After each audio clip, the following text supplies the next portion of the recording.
So at this point, I'd like to introduce our guest this evening, who is Carl Schramm, the president and CEO of the Ewing Marion Kauffman Foundation in Kansas City, Missouri. The Kaufman Foundation was created by Ewing Marion Kauffman, a Kansas City entrepreneur, who started a pharmaceutical company in the basement of his home. In his first year of business, Mr. Kaufman had sales of $36,000 and a net profit of $1,000. But when he sold his company to Merrill Dow in 1989, it had become a global diversified healthcare giant with nearly $1 billion in sales and employing over 3,400 associates. He established the foundation in the mid-1960s to foster innovation and enterprise creation. Today, the Kaufman Foundation is among the 30 largest foundations in the United States, with an asset base of approximately $2 billion. Its mission emphasizes 4 programmatic areas: entrepreneurship, advancing innovation, education, and research and policy. Carl Schramm assumed the presidency of the Kaufman Foundation in 2002. Prior to his tenure at Kaufman, he taught at Johns Hopkins University, where he established the nation's first research center focused on healthcare finance. He's been an entrepreneur and an executive in the healthcare industry. He advises political leaders around the world on issues related to entrepreneurship, education, and economic growth. He opened the field of expeditionary economics, which considers post-conflict and post-disaster economic development, with an article in Foreign Affairs in 2010. Most recently, Dr. Schramm was tapped by President Barack Obama to co-chair his administration's Startup America initiative earlier this year. Dr. Schramm is a prolific writer and frequent public speaker. His recent books include The Entrepreneurial Imperative. For those of you in the class, we have excerpts from that book on the website. And Good Capitalism, Bad Capitalism, which he co-wrote with William Baumol and Bob Lighton, also from the Kaufman Foundation. This has been translated into 9 languages. His commentary appears regularly in the Wall Street Journal, Forbes, and the Financial Times. Schramm is trained in both law and economics. He's a member of the Council on Foreign Relations, a fellow of the Royal Society of Arts, and a Batten Fellow at the University of Virginia. He holds the George Eastman Medal from the University of Rochester. He frequently appears on CNBC, Charlie Rose, Fox Business, and the Nightly Business Report. I'm very pleased to have him here as our guest this evening. Please join me in welcoming Dr. Carl Schramm.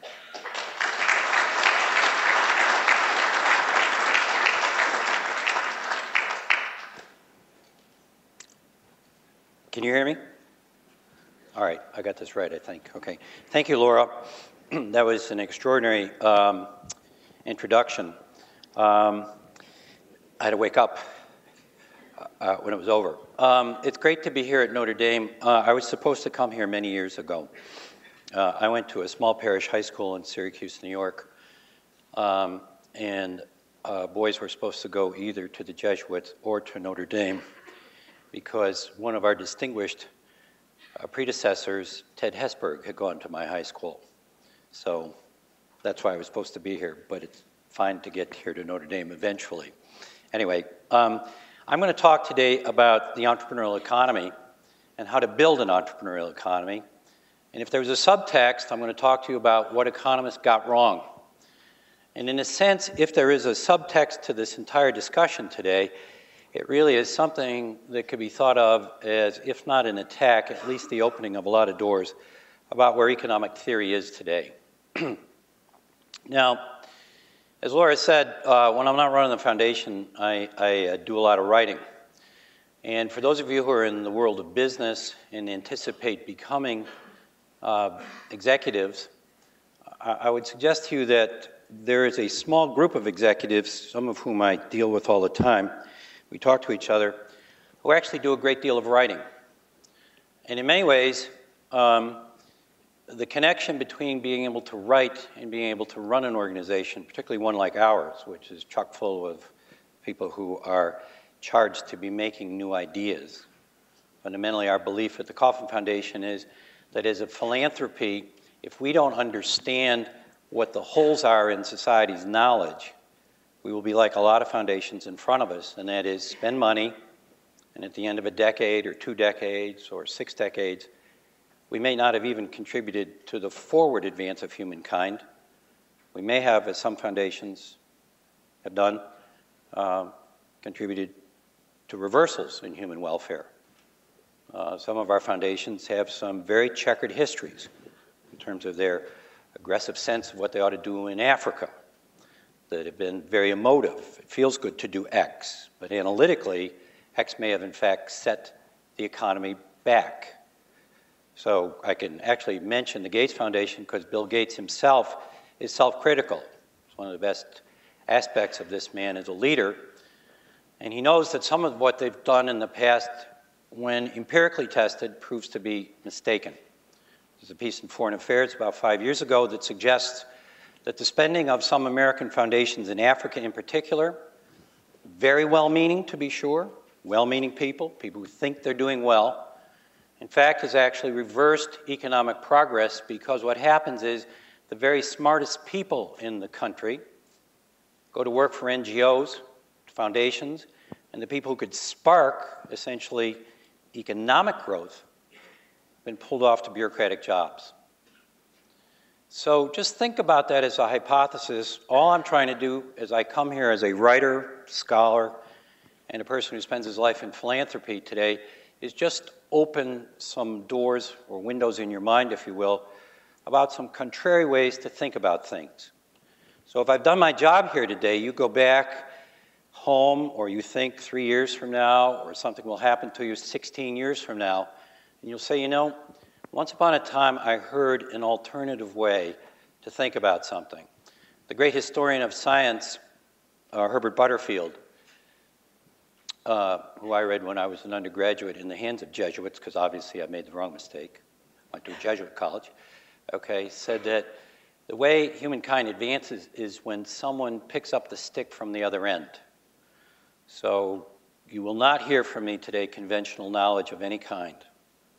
In fact, I think one of the things you're supposed to do when you run a foundation is to try to look at every problem from the other side, essentially to be quite contrarian, particularly because the largest single asset we have is not money. Many foundations make this mistake. Our largest single asset in a foundation is freedom. If you think about a foundation, a fully endowed foundation like ours, we are unique in the firmament of institutions. Virtually every other institution has to face the market. Labor unions, churches, universities. People make market choices to go to churches and universities. Procter & Gamble. You can't think of an institution in society quite like a foundation. I can look at my balance sheet. I know how much we have to spend every year. Thank goodness we have fantastic management, brilliant management of our assets. So what I'm required to pay out every year is generally less than what we make every year. That is to say, I have no concern at all with our revenue. What other institution is there? I don't have to make anybody happy. A lot of foundations, by the way, make a terrible mistake.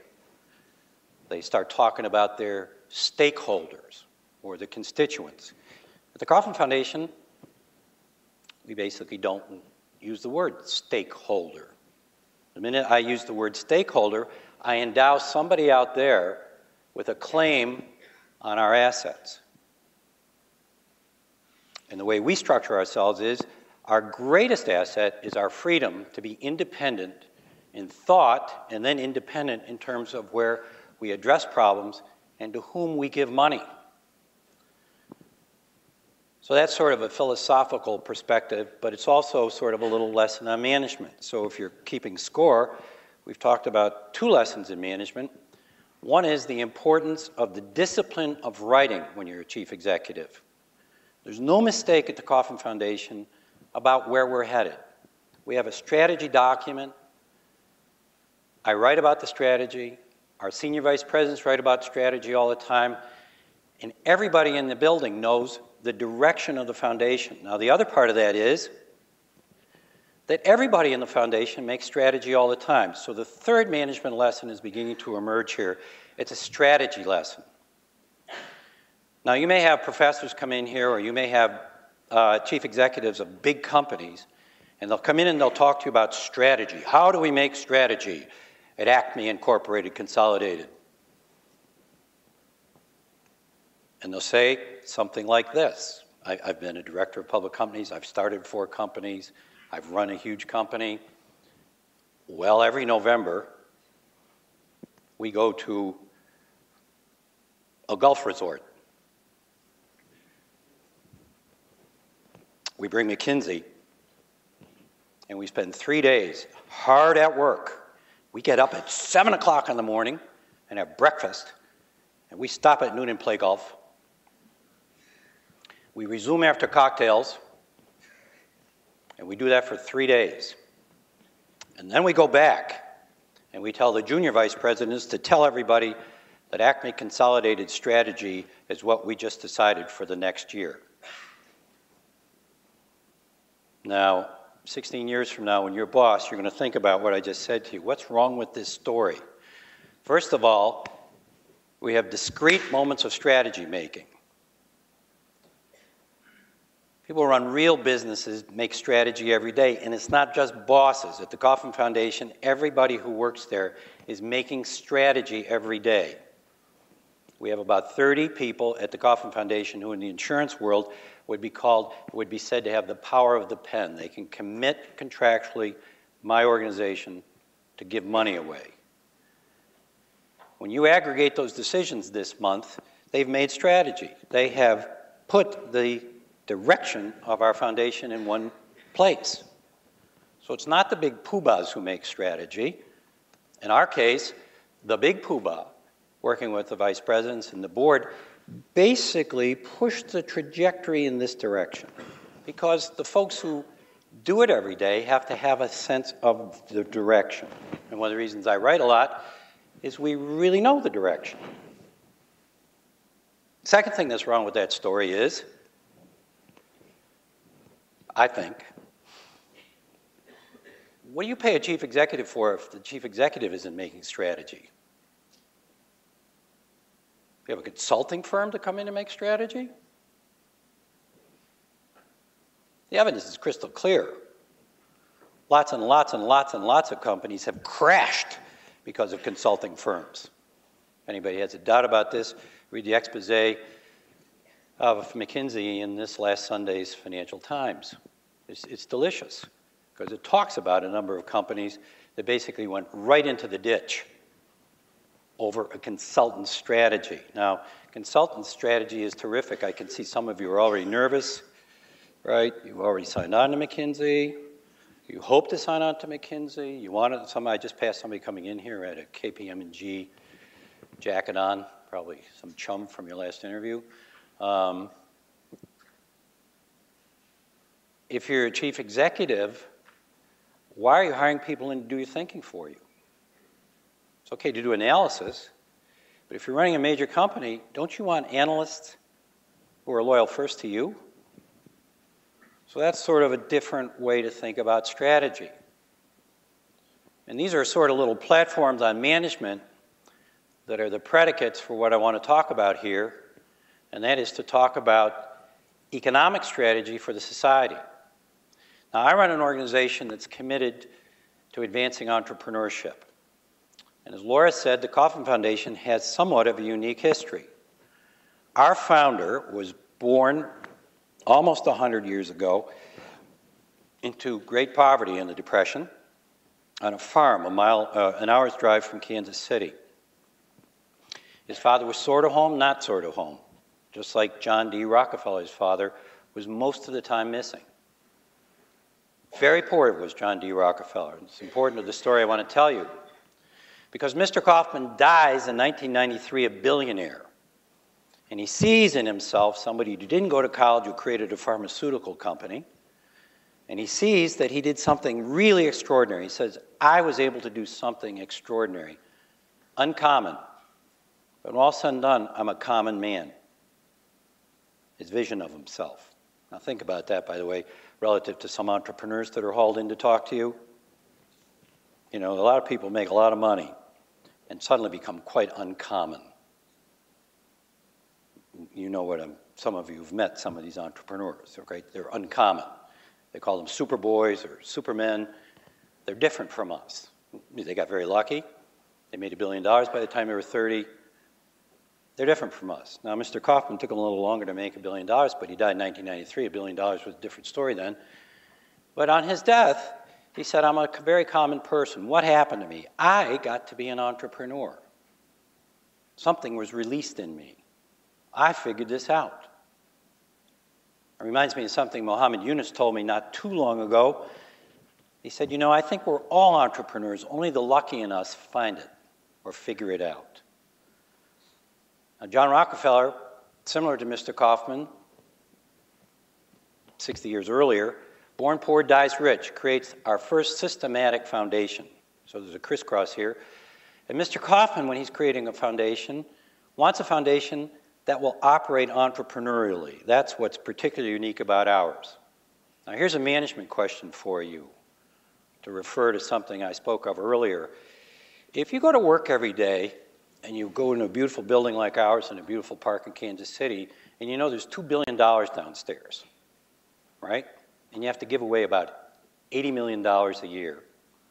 And in a good year, you're going to make 9, 10, or 17% on your money. There's no way you're going to exhaust it. Some of you are old enough to remember Donald Duck had an uncle, Uncle Scrooge. Do you remember those comic books? Some of you do, sort of like my age.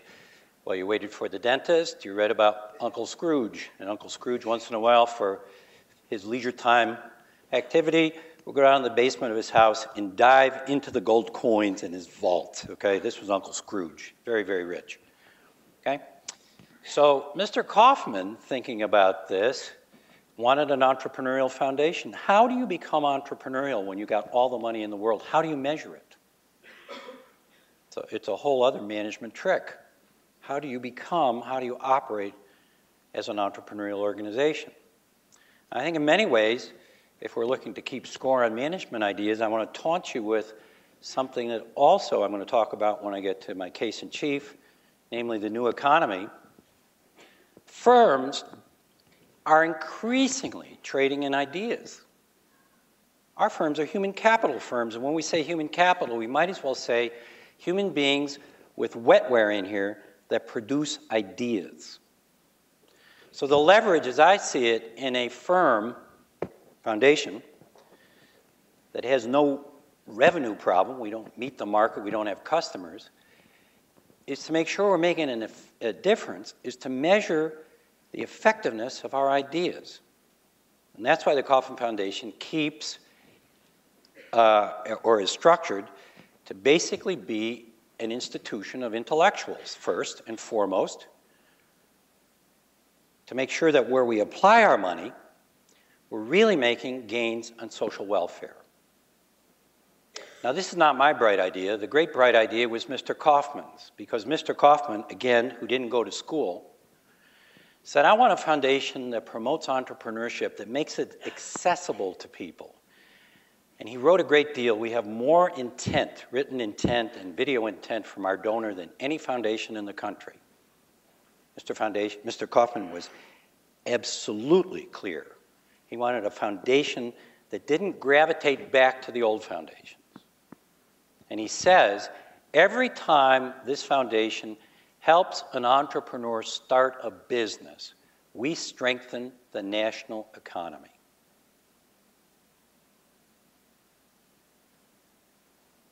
Now, the reason I pause there is some of you are economics majors, and all of you study what goes on in Washington. And none of the traditional Keynesian economists could make that statement. Because in the drama of American economics and worldwide theoretical economics, there is virtually no role for the entrepreneur. He's totally the forgotten figure. Is my co-author, a very, very distinguished gentleman, 85 years old, Will Baumol. Will Baumol, of course, is famous in economics for at least 3 things that should win the Nobel Prize. Baumel's disease, the upper bound on productivity gains. You can't run a quintet with machines. You have to have 4 people, okay? These are people,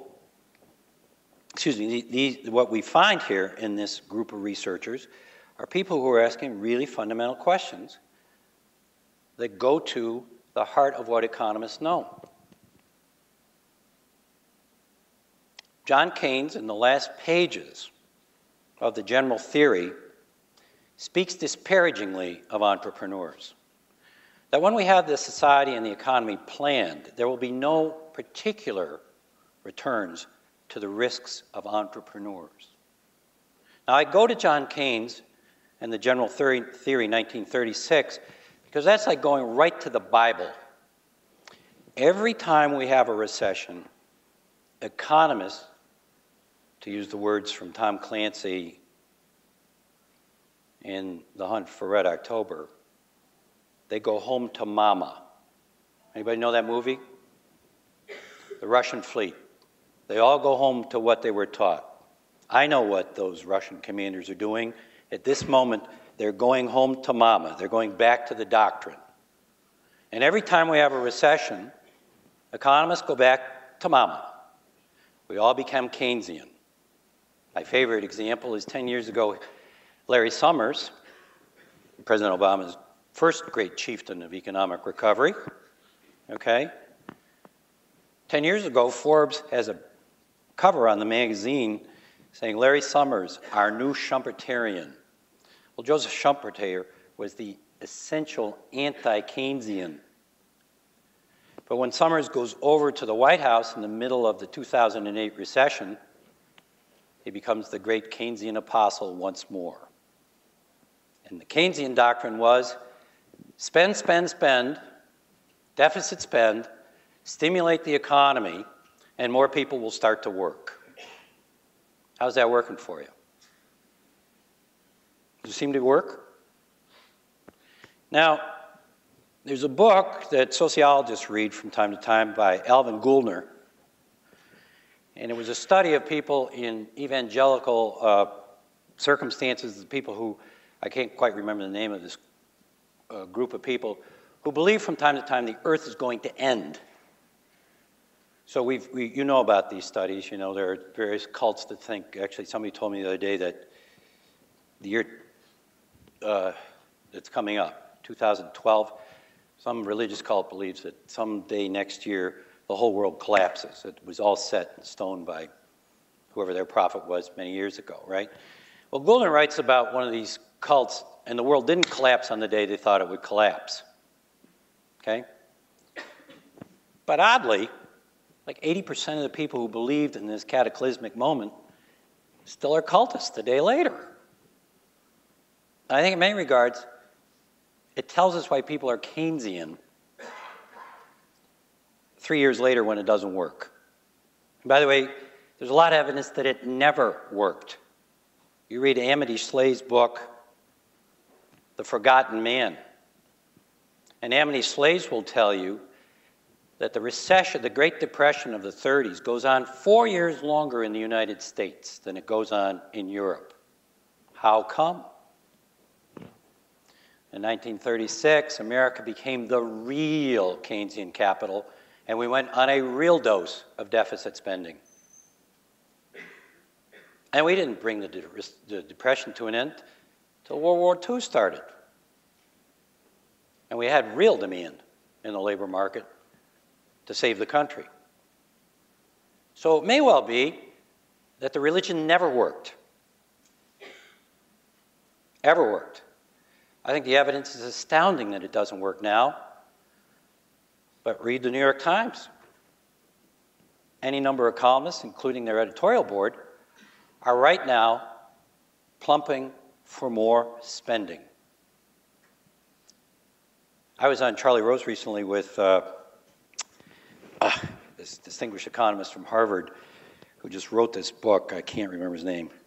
I'll get it in a second. He'd just written this fantastic book that makes the economist's case that when deficits grow to a certain extent, GDP growth is absolutely going to be retarded. It can't grow when deficits, structural deficits, get to be too big. So Charlie says to him, so what would you do now? He said, I think I'd spend a little more. Okay? So you see the cognitive dissonance even in expert economists. Now, why is that cognitive dissonance there? I would suggest the reason it exists is we have no counter theory. If you ain't a Keynesian, what are you? I almost want to ask if there are any professors of economics here. I can't say entrepreneurship and economics in the same discipline, okay? My friend William Baumol, I never finished that story, often says that to read economics and to search for the entrepreneur is like reading Hamlet and you can't find the prince. Did I get my Shakespeare right? There's no prince. That is to say, the person who drives the whole thing, starts the whole thing, is missing from the drama. Now, why is that? My theory is that economics comes to life in the Depression. We know that to be the case. By the way, before the Depression happened, we had no way in government to even count how many people worked. We didn't measure the GDP. We didn't know how to measure inflation. I say all that because you got to understand that those of you who are not economists, ordained into the priesthood, and are just sort of out there in the catechumens, okay, who are worshiping in the same church blindly, this is, I have a PhD in economics, by the way, I want to say, okay, this is a brand new discipline. And we know two things, we know two big things. And we know two big things because the discipline comes of age in the Depression. We know macroeconomic theory. And we know microeconomic theory, which is what they teach in business schools. It's the theory of the firm. But because it's born of John Maynard Keynes, it should be really called micro-macro theory, because it is the theory of the big firm. That's all you're studying in this business school. We have this little sport exercise over here called entrepreneurship. It's cute because it's trendy and we have to have it. Okay? That's the way economists think about it in Washington. In Washington right now, we are starting to talk about entrepreneurship in our government. You know the words they're using? They've gone over to the European Union, and instead of talking about new businesses, we now talk about small and medium-sized enterprise. Have you heard these phrases? These come from the European Union. The intellectuals of Europe speak of small and medium-sized enterprise. Does this sound American to you? The words don't. We're talking business here, not enterprise. Small and medium, that's European talk for cute. Okay? If you want to get German, that's the Mittelstand. The mid-sized firms that will always be mid-sized firms. Because we have industrial planning here. We have big firms here. Ou, en français, we have les firmes gros. Okay? We have big firms. And they're all blessed by the government. And if you have a little firm that's getting a little too big, someone comes from the government and says, you know what? Siemens should own you. You're getting a little too big for the Mittelstand, but you can't exist as a big firm competitor. We protect big firms. Is there an echo of protecting big firms in the United States right now? Hello, General Motors, Chrysler, Goldman. Are these people getting government bailouts, protection? Look at the news today about the Fed and our banks. We are protecting our big firms. We have adopted Keynesian central planning, industrial policy. Now, I said there's a reason we become Keynesians, because there's no contrary theory. If you're not a Keynesian, what are you? I'll tell you what you are. If you're at a cocktail party and you say, what's your occupation? You say, I'm an economist. And people say, well, we got to spend more money, blah, blah, blah. You say, well, I'm really not a Keynesian. You then develop aphasia. So what are you? There's not another box. Credible economists are Keynesian. Now, what is the other box? What is the other theory? Well, let's go to America, and let's think about development policy. And let's contrast early America with Americans' view of how we help undeveloped countries. And how do we help undeveloped countries? We set up USAID, and we pump money out on the theory that little companies need us, little countries need us, and what's most of this money go for? It goes for central planning. We will help this little country in Africa get to be something other than what it is, and we'll help and we'll buy them some planners. By the way, let's just stop for a moment and talk about what it is we think this little country in Africa could be. This is what I've written about recently in Foreign Affairs in this new area called expeditionary economics.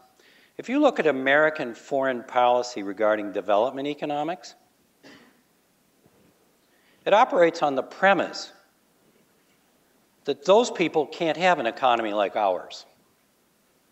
I think our policy is fundamentally racist. God bless you. We have been promulgating since 1950, the birthday of USAID, a thesis of subsistence. It'll be a success if we could get subsistence in these countries.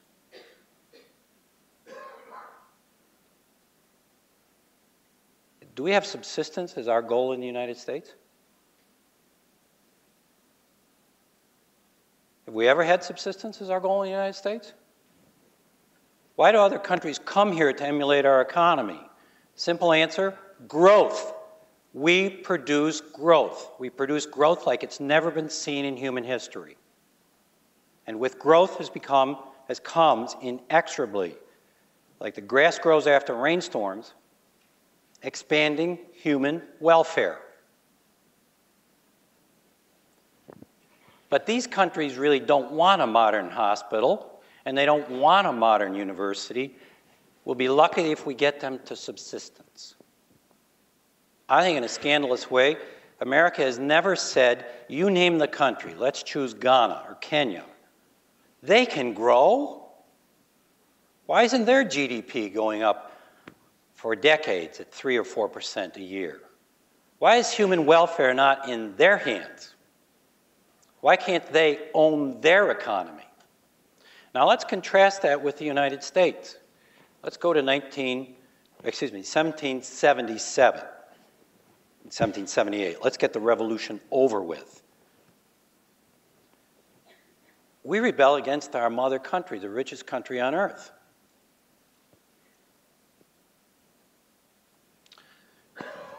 Did we have a plan for growing? By the way, McKinsey wasn't around in 1777, okay? There was no World Bank, no UN, nobody over there in France looking out for us, no USAID equivalent in France. What did we do? No internet, no television, no radio, no national newspaper. We bootstrapped the economy. Nobody in London was setting up banks over here betting on the American society or the American economy. Quite the contrary. They were getting ready for the War of 1812 to take us over again. Nobody was doing us any favors. We bootstrapped this economy out of nothing. But that history's lost on people. And by the way, at the very beginning, our vision is we would have a nation that could actually establish economic growth. The Declaration of Independence and the Constitution are as much economic experiments as they are democratic experiments. 1776, we write the Declaration of Independence. 1776, Adam Smith writes The Wealth of Nations. By the time we rewrite the Constitution, this is one of the most influential books in the United States, probably more so than here than anywhere else. And if you don't think so, solve this little problem for me. Our Constitution, very short document, sets in place protection of intellectual property. The patent protection is in our Constitution. That's an economic doctrine, and it's an economic document. And it set out growth as our objective.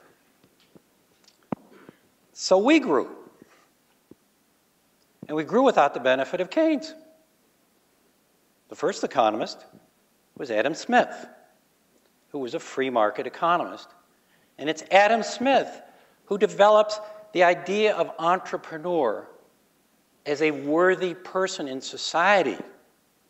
Independent action to improve one's own welfare, to innovate, to establish firms, to give employment to other people, and to expand the commonwealth. Adam Smith had the whole alternative in place. And incidentally, there was almost no role for government. Keep the currency sound and protect the borders. But don't get into the business of tariffs. So let's come back to America now. And let's think about the missing prince. Let's think about the entrepreneur. Let's think about the non-Keynesian case. Let's go look at the entrepreneur and what the entrepreneur has done outside the world of theory that says he or she is not important.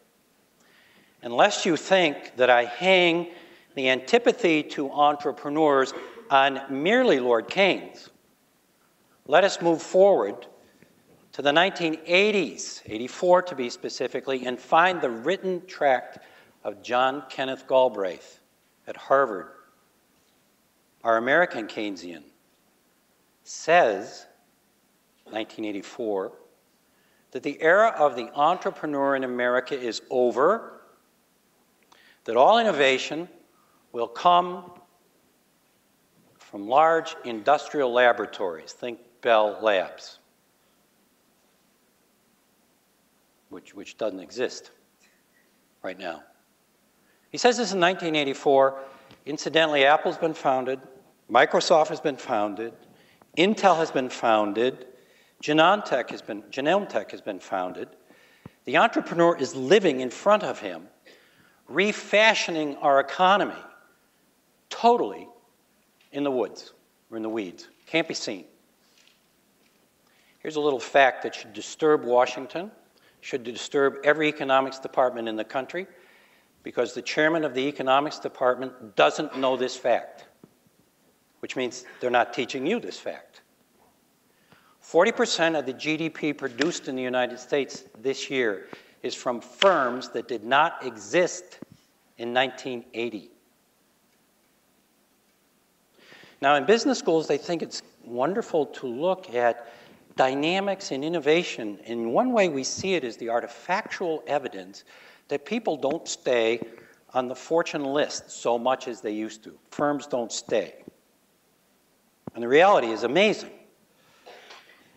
In the 25 years up to 1985, in that 100 biggest corporations in the United States, in those 25 years, 17 companies fall off and 17 companies come in. In the last 25 years, about 70 companies have fallen off and 70 companies have come in. How do you explain that velocity? Oh, they don't innovate enough. Some of the companies on that list didn't exist 25 years ago. They are, in fact, the new companies created by entrepreneurs who is Joseph Schumpeter, who essentially has written the counter case, says they come forward to disturb the incumbents, that the growth and dynamism in the economy comes from new firms. Entrepreneurs exist to engage in the process of creative destruction.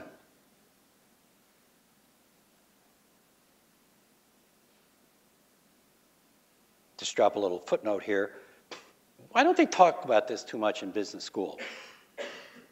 Because most of the people who have been produced in business schools over the last 50 years go to work in the big firms. They don't want to know about creative destruction. We are the incumbents. We don't want any disturbances at the fringes. Somebody else is going to make soap and disturb us at Procter & Gamble? We don't want to hear about that. In many regards, recruited to Procter & Gamble, had to leave.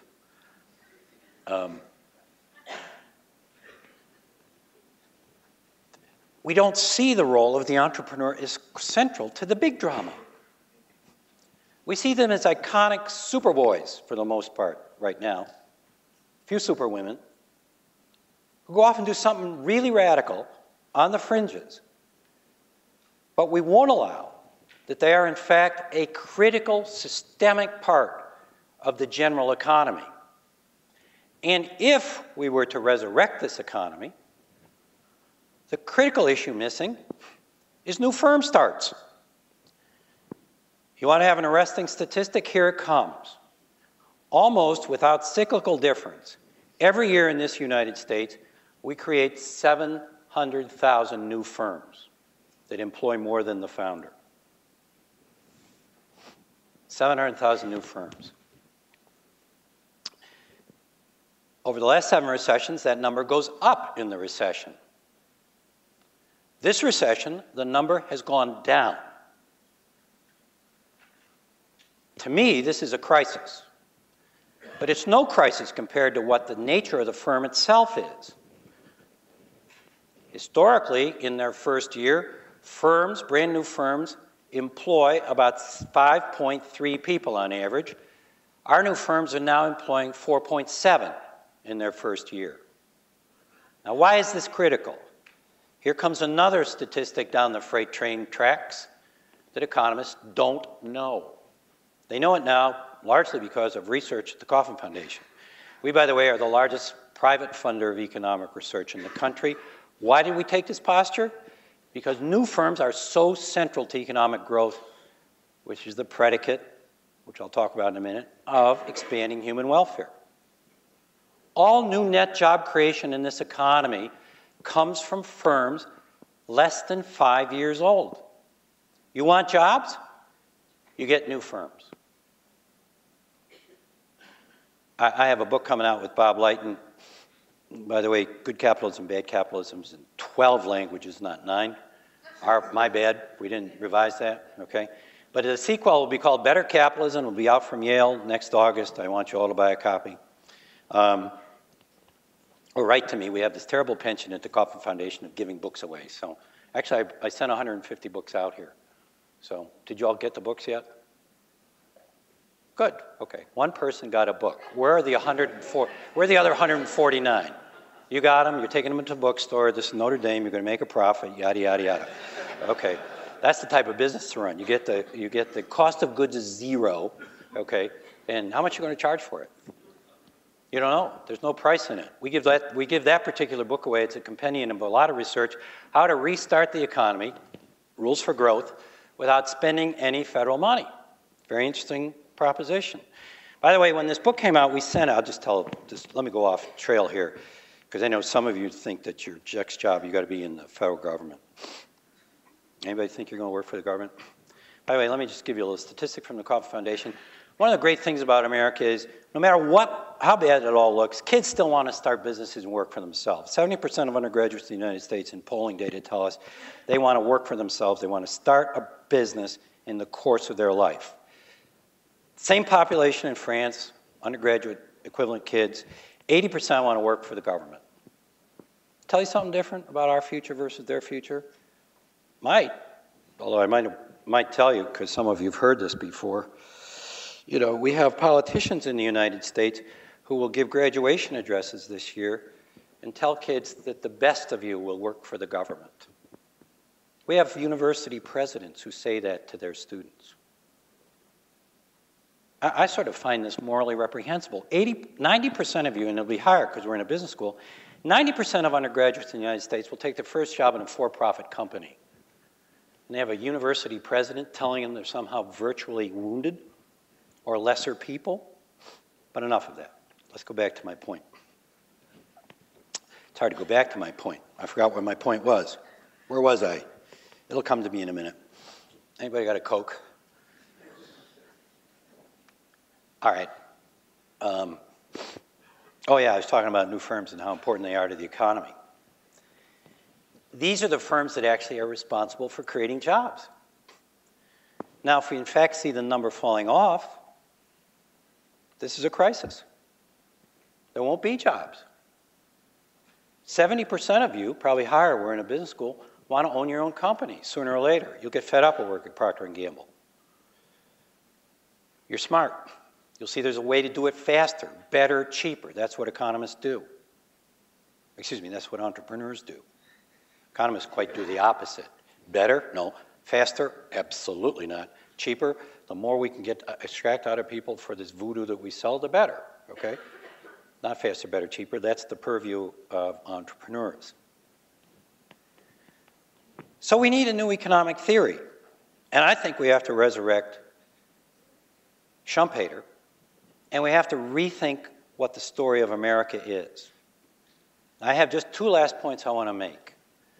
And I want to reflect on America through the eyes of the world, not in terms of how they speak about America, but how they behave like Americans. Something extraordinary has happened. This should be an issue that people at Notre Dame and any Catholic university in the country ought to be focused on constantly. Catholic doctrine is first and foremost about free choice in the individual.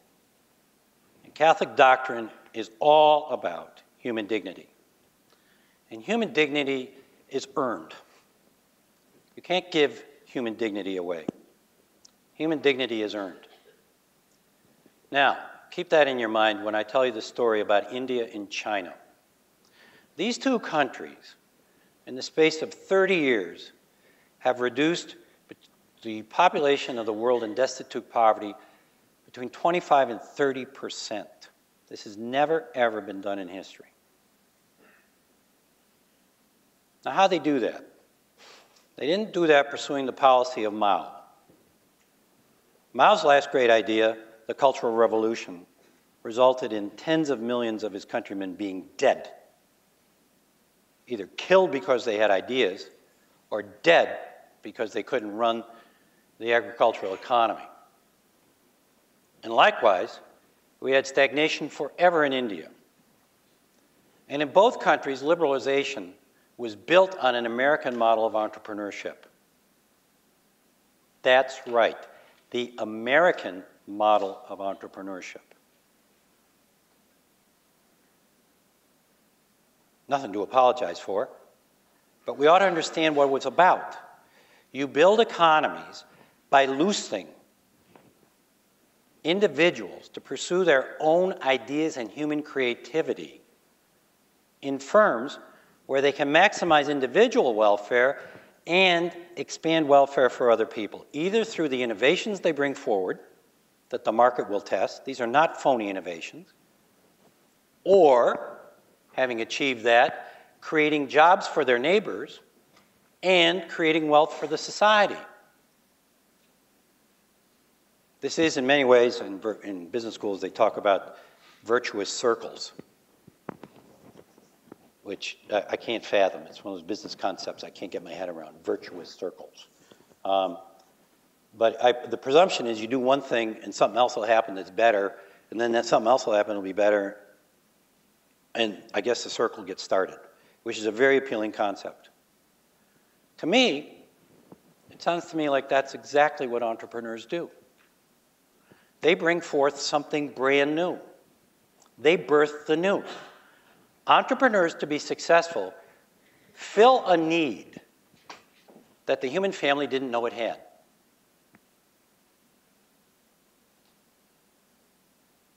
Some people are old enough in this room to remember what it was like. Now, some of you aren't, because I have a son who's 25 and I have a daughter who's 21. These kids did not know the world without the internet, and they did not know the world without cell phones. And the cell phone, when it first came around, I was an executive at the time, I had two actually, wired in the back seat of my car. Wired. And 2 cell phones in a car meant you didn't have a trunk. Okay? We had a heat sink thing there that took out the heat. It weighed, a ton. Any of you engineers know you have to have a big block of iron with a lot of fins just to dissipate the heat. Okay? And it was a very beautiful instrument at the time. We thought this was the cat's pajamas. Pull it out, wire up here, big fat wire. You sort of felt like a policeman. Phones like this. Hello, Washington, right? Anyway, we didn't know what to do, okay? Actually, I had a driver, and one of my friends from law school called me one day, and he said, you got to do something with your driver. He was a retired policeman. He answers the phone, the car of Dr. Schramm. Cars don't have phones, cars don't have voices, but that's a separate story, okay? Looky here. Yes, you can communicate your voice. You can call mom, send money. But what this really is a communications platform. You all know that for sure. But this is also a yeast for new businesses. There'll be 100 new businesses started because this exists today, and maybe 1,000. This by itself is an entrepreneur's accelerator. Unimaginable 5 years ago. Now think about the man who did this, who just died. Look what he did to human welfare. There's a professor of morality or theory of, I don't know what he is, at Princeton. Teaches with Paul Krugman, I suppose. These guys have a different vision of virtue, okay? His name is Singer. He is a professor, rants and raves about Paul Allen not having given away enough money. Now, Paul Allen was Bill Gates' deputy. So you can imagine not having given away any money, how horrible Professor Singer, moralist that he must be, must think about Bill Gates. But if Bill Gates never gave away a penny, he's done more to change human welfare. Steve Jobs. Just think what he did for us. There are Indian women in India, okay, who are running businesses off of this. We know this from the stories of micro-lending. Okay? There are Indian women in Chicago who are there because of this, making a new life for themselves. We're going to stand and talk about the morality of Steve Jobs. I don't want to be part of that little circus. This is an incredible positive gift to humankind. Now think then about what the entrepreneur does. He or she births the new. They gave us this, okay? Right? My phone rings and it's my son on the battlefield in Afghanistan saying, "I'm okay, Dad." Think about that. If your grandfather was in World War II and what his mother didn't know for months, okay? Think of that, okay? They birth the new. They tell us about this. They tell us about us as humans, what we need to know, things we didn't know we needed. They employ people. I said I'd get back to this. If you're John Rockefeller or you're Ewing Kauffman, and your father wasn't present, and you lived hand to mouth, imagine giving 10,000 people secure employment. Bill Gates has said, John Rockefeller has said, and Ewing Kauffman said, no matter what my foundation does, the greatest thing I ever did in my life was give jobs to people.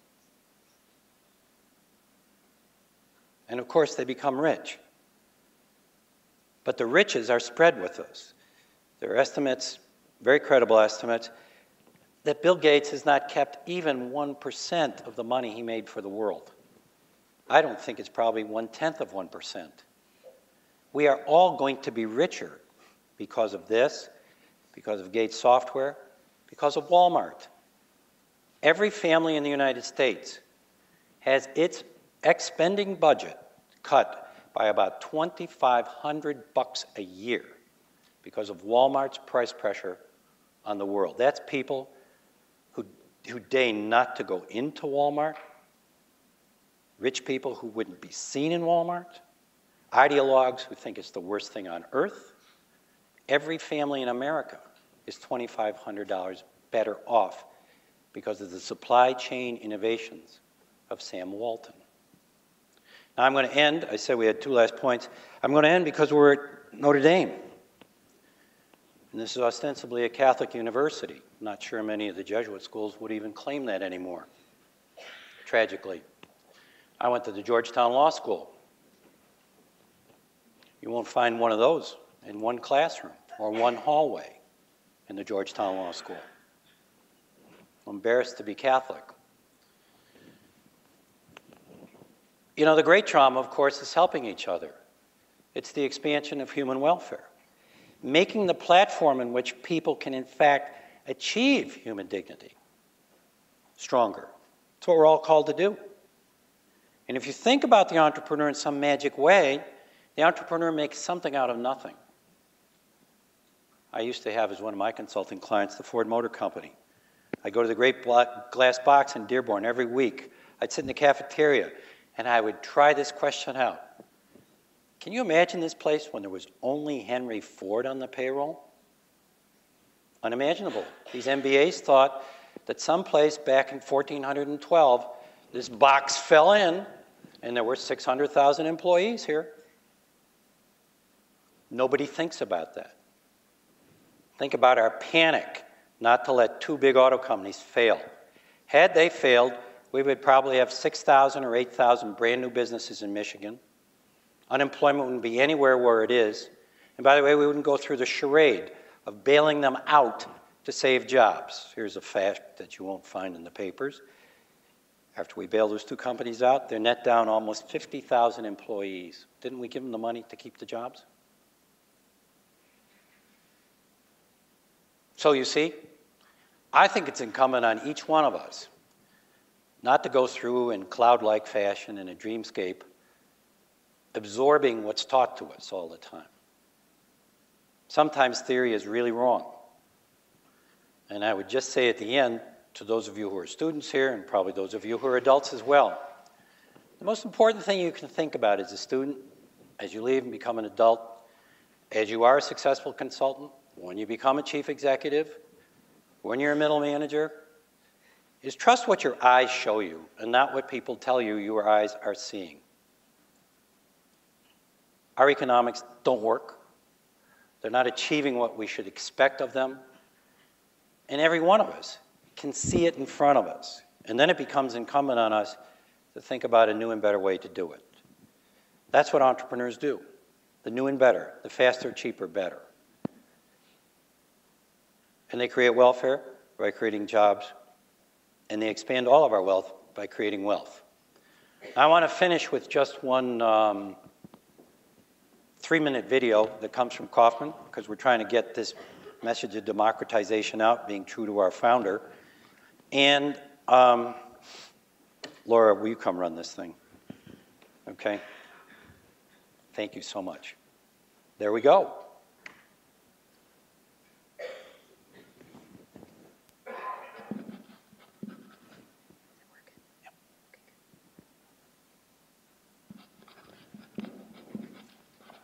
We have sort of a naturally occurring base in our society of entrepreneurs. That's a cultural difference that stands in the United States, and it produces about 700,000 people who want to start a new firm every year. Now, our question, if you want more growth, and this is an issue really important in times of a downturn, a recession, is we got to have more of those people because they create jobs, they make the country wealthier. How do you get them? No one has ever probed that idea before. So the Kaufman Foundation is taking it as a challenge. We have an idea that we should democratize the process of entrepreneurship, make it look easier and be easier for people to go pursue. It's said that businesses fail at an astounding rate. Maybe as many as 8 out of 10 businesses will fail in the first 5 years. The fact is, we don't really know those statistics very well. And it's one thing not to know the statistics. The scandalous thing is, we don't know how to make those firms more successful at the outset. These are two jointly connected problems. People would start more businesses if they had a sense they were going to be more certainly successful. Now, the third thing we're trying to figure out is, how do you make new companies grow faster? It's just another dimension of success. America's famous for high-growth companies, but we don't know how to make high-growth companies. If you have two companies starting, there's no magic sauce that you pour on one and it becomes a high-growth company. So, in a sense, we're looking for the magic sauce. Now, that's a complex job. Is it the people who are involved? Is it where it's located? Is it the technology that's involved? Is it the way it's financed? Is it other people who come join the founders? Is it a way to read markets correctly? Do people have to have a better understanding of how to price product in the first year, second year, third year? Do they basically outsource the production because there's already people who are doing something? If you do that, how do you protect your intellectual property so that the people you outsource it to don't go steal your great idea and become your competitor? These are all kinds of unsolved problems. And, you know, it would be great if we could solve those problems because we would have a lot more success as a result. So that's the challenge that confronts us. We do a lot of statistic building here at the Kaufman Foundation. We do a lot of research because if you don't get the story right, you'll get the solution wrong. It's places like the Kaufman Foundation that are outside the university world, outside the government world, you know, outside the think tank world, that have the freedom to ask these questions. And this is a very precious commodity. It's the freedom to ask these questions. If you think about this, the single best indicator of whether a country's going to grow or not is the number of new firms that are created every year. That's a very powerful statistic. And once you understand that statistic, then it becomes compelling to begin to understand how do you get more people to go on this journey. You'll make people's lives richer if they become authentic. They find themselves, they find their true self. And they're the people who build America.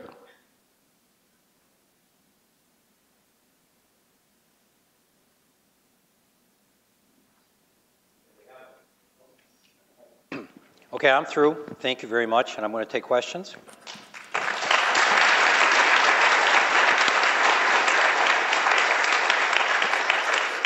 Entrepreneurs do three things. They birth the new in a simple way. That is to say, every type of innovation we have has largely come from people thinking innovatively. That's another one. Okay, this is what I'm going to do. All this stuff is on the internet at the Kaufman Foundation. That is kaufman.org, okay? So go there and virally push these to all your friends, neighbors, and anybody else you want to sow them to, okay? There you go. I actually, when I was reviewing in my head the outline for this talk, I took us almost into something. I went to a dead end, and I was just going to say that in this new book, Better Capitalism, I stopped by saying, I'm sure you'll all buy a copy next August. I didn't make the point. In that book, we actually are the first to reveal this correlation that if you want to watch, if you want to predict growth, GDP growth in any country, the strongest predictive variable is the rate at which new firms are started. Okay, so this is the first time this piece of information has ever been observed. I think it's a very powerful piece of information. Okay, sunt ne questiones. That's how Jesuit professors used to ask if there were any questions. Yes, sir. Well, I don't agree with everything you said. I do agree that the key is starting more businesses. Given that nobody knows where to find entrepreneurs, suggest if you have 3 or 4 or 5 things we could do to create more entrepreneurs, an environment that we should be doing in the United States. That's a very, very good question. I would suggest that certainly one of the things I'd like to believe we've established at Kaufman is actually injected into the public debate, into the means, the notion of how important entrepreneurs are. That's point one. We made a lot of mistakes, so I'm a person who doesn't agree with everything I've done. One is we invested very heavily in the notion that if we gave universities and colleges money to teach entrepreneurship, we'd have more entrepreneurs. Not clear at all. So we back away from that quote. In fact, what we now have to get to the university population is actually quite, I think it's quite a subversive scheme. Some of you may have heard of Maker Fair, some of you may have heard of Startup Weekend. We may be right here in South Bend. We won't be at the university. I'm probably going to get a lot of fire from professors over here. You know, there'll be a university, there'll be a big hotel ball someplace, and we've been doing 40 or 50 of these a month around the country at university campuses, inducing more people in. So I see you nod yes, I don't think universities can do it, so that's one thing. It's all part of our democratization approach, and we may or may not be wrong. These cartoons by themselves are part of this effort of ours to struggle out and get this message out and broadcast. Because one of the things that happens, I think, our own polling data at the beginning showed us that when you say entrepreneur, people think that they don't have the pedigree for it. But this is really the business of bright people who drop out of Stanford. It can't happen in Kansas City. It can't happen to me because I'm a woman. And it sure can't happen to me if I'm black. We don't have any notion that these things happen. So we've begun programs on all those frontiers. And by the way, one thing I do think we got right is the following dictum. We go into these things with a view that in any given population, Hispanic surname people, women, blacks, doesn't make any difference. The number of billionaires and millionaires occurring in that population ought to be equal across the whole society. That's odd when you say that, because I've seen people sort of arrested when you declare that. And I think it goes essentially to the same point I was made by USAID in our programs in a lot of underdeveloped countries. Why not? We believe that people in the United States are profoundly, by gene code, or history, or whatnot, so much smarter, so much wiser, so much more clever, so much blah, blah, blah. I don't think so. So I think the first answer is basically we have to make this approachable by everybody, and we have to actually even have it in consciousness. We just came off last week, Global Entrepreneurship Week. We do that in 123 countries this year.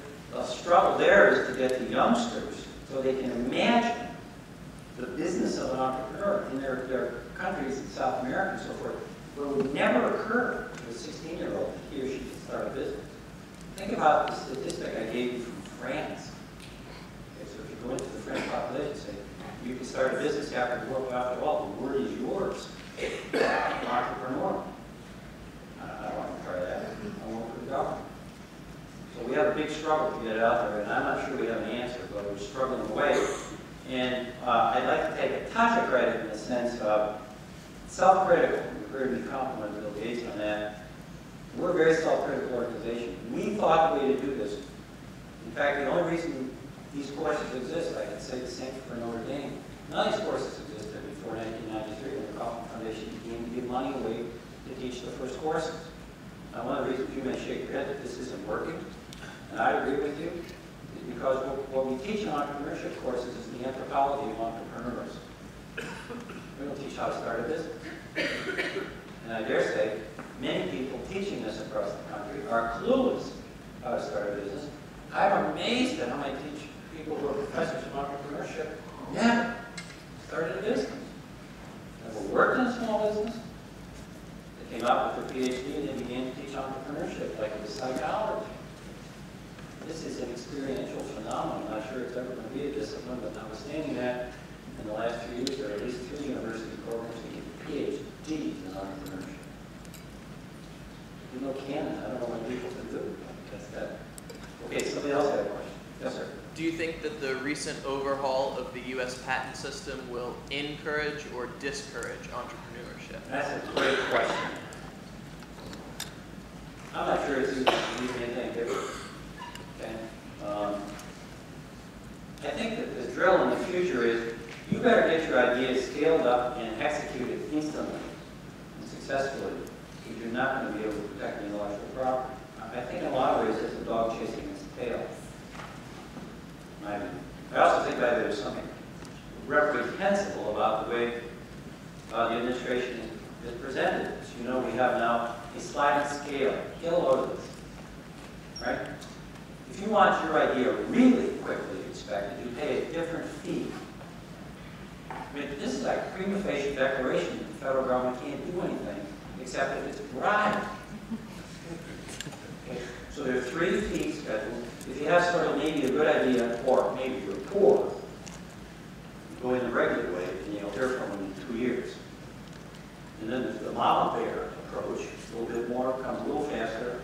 And then there's the daddy bear approach, pay them a lot of money, you might get your answer in 6 months. I think it's a scam. It's something I don't get into, because I think in many regards, real competition is probably obsolete. The Chinese are not going to recognize an international property regime, an intellectual property regime, and we got to get over it. Period. Yes? Everybody wants great health care, but nobody wants to pay for health care. Do you have any advice for a hospital company that's trying to be more entrepreneurial to get some new revenue in? No, that's a short-term question. I don't have an answer for the short term. And I mean, I first, all the companies I started were related to health care. So I don't want to go back in that soup. I'm a recovering health care person, okay? My first company consolidated, I was the first person to consolidate all the cost reports for hospitals in the country. I could buy that from NHS, remember, it's $75. No, here's the answer. In the short run, I don't have. The long term, this is what's going to happen. No matter what the Supreme Court decides, this scheme is not going to hold together. It's just a pragmatic. It's not a political statement. It's not a ideological statement. It's a pragmatic question. A question statement. Okay. So if I was advising a healthcare company, particularly an insurance company, I would be developing the different way to think about it. Now, just as I said, we have no alternative counter-narrative in economics. We have zero counter-narrative in healthcare reform. Every professor, every single professor, with the exception of one guy I think at Wharton, every professor of health policy could only be tenured if he or she had the religion of national health insurance. And I taught this at Johns Hopkins, but these things I know. This is one of the worst things of American university. We don't even tolerate intellectual diversity. Now, where that leaves us is we had an entire debate that was this wide. We didn't have an extended debate about healthcare reform. We didn't have a counter-narrative or a counter-vision. Now, what do we do if this fails? We still have to come up with a counter-vision. That's the trick. And my hunch is universities aren't going to do it, so some enterprising insurance companies or healthcare companies, HMO, huge HMO, ought to have it. Okay? And that's what I'm telling them. They ought to run ahead of everybody else and have this scheme in place. Okay? Because even developing a stillborn idea will make them hugely smart. Okay? Yes? You mentioned Mohammed Yunus and microloans. Yes. He's what says working in Bangladesh would be beneficial research. How useful is his work with microfinance many research? Not very useful. The question is, how useful is microfinance, the scheme of Mohammed Yunus? It's not very useful. If you get over the warm and fuzzy, wonderful glow that so many people in Nobel land have, you can't see any real change in per capita income. And a lot of people believe that it's totally discredited theory. Eyes, not the people telling you to see. Okay? But that's not to say that there isn't a huge amount of space that ought to be open in terms of new ways to get capital to entrepreneurs, particularly in the third world. It's not at all clear it's the Yunus Bank. By the way, he's a professor at MIT. Iqbal. Here? Okay. Go to the website. Iqbal Kadir put together Raymond telephone. Iqbal Kadir, who lived with like this, but basically is calling fraud. He's a professor at MIT. Very interesting guy. I should read it. Okay? But the guy who you really should read is Fernando de Soto, the Mystery of Capital. Okay? That's the book on development as far as I see it. Yes. Time for like 2 more questions. 2 more questions. You know, actually, to piggyback back off that, like we had a speaker come in earlier this year and talk about how the failure of microfinancing was that it actually didn't include people into the networks of like production and opportunity. Yeah. So I was curious if you think that a way that we might be able to help solve that 80% failure rate is to focus more on trying to include entrepreneurs on existing networks that already exist, as opposed to just financing them with pure capital. I think that's likely to happen. My view, if I get this done, I'll have a piece shortly in the Harvard Business Review called Messy Capitalism. And I think I'm basically saying that's going to happen. Okay. Yeah. Got it. One of the other things I'm going to say here is, by the way, I believe that this is why I'm teaching a business school. Couldn't possibly get a job in business school. My thesis is that the large firm is a transitory phenomenon. Okay? Before 1880, there were a handful of firms that employed more than 100,000 people. They were all railroad companies and telegraph companies. They didn't get close to telegraph companies. We had this huge wave where we had to have scale companies. Right? And when we visit the world in 25 years, I think we'll just have logistics firms that employ 100,000 people. We're a human capital economy. And bureaucracy overwhelms it. And the book to read really is Max Weber. We all know about him in the Protestant Spirit. All that was the real book he wrote was on charisma. And charisma, you don't think about that, you think about President Kennedy. The real issue was the entrepreneur's charisma. And he was trying to puzzle out the growth of big firms, why it was that big firms lost the entrepreneurial charisma and became bureaucratic. And we haven't ever solved that problem. I know they have innovation lectures here. I'm just looking at the posters around and so forth.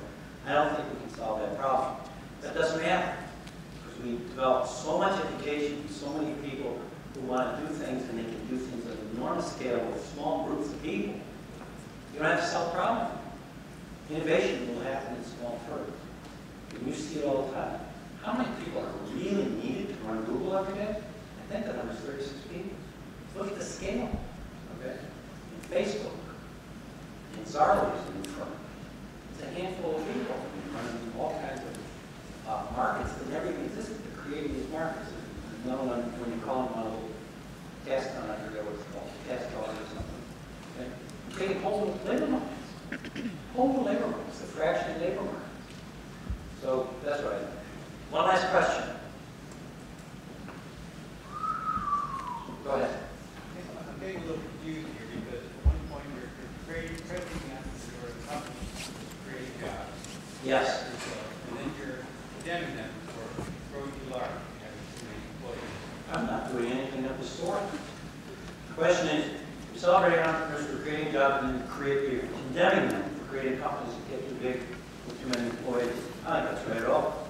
An entrepreneur in the future, you're going to have companies that are likely to have very few employees. They will have scale implications for markets and human capital.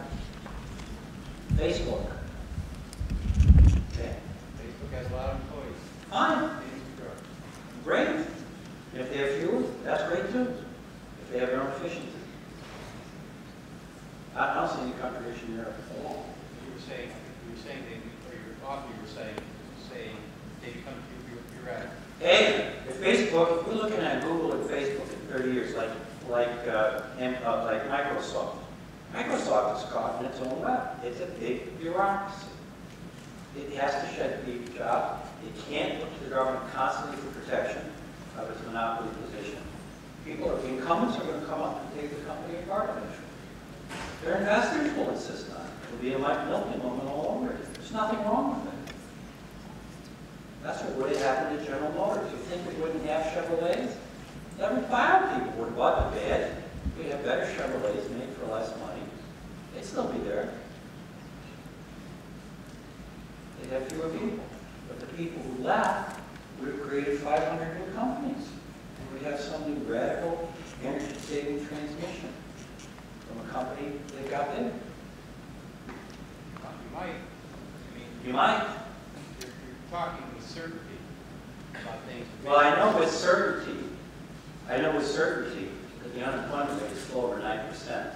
Okay. I know with certainty we have enormous debt. I know with certainty with this level of debt we can't expect GDP expansion. And I know with absolute certainty, without GDP expansion, we won't have expanding human welfare. And what that means for you guys is, you may not be able to send your kids to Notre Dame, like your parents had. This is the central question. Economics is not parley. Economics is life. That's the best way to end it.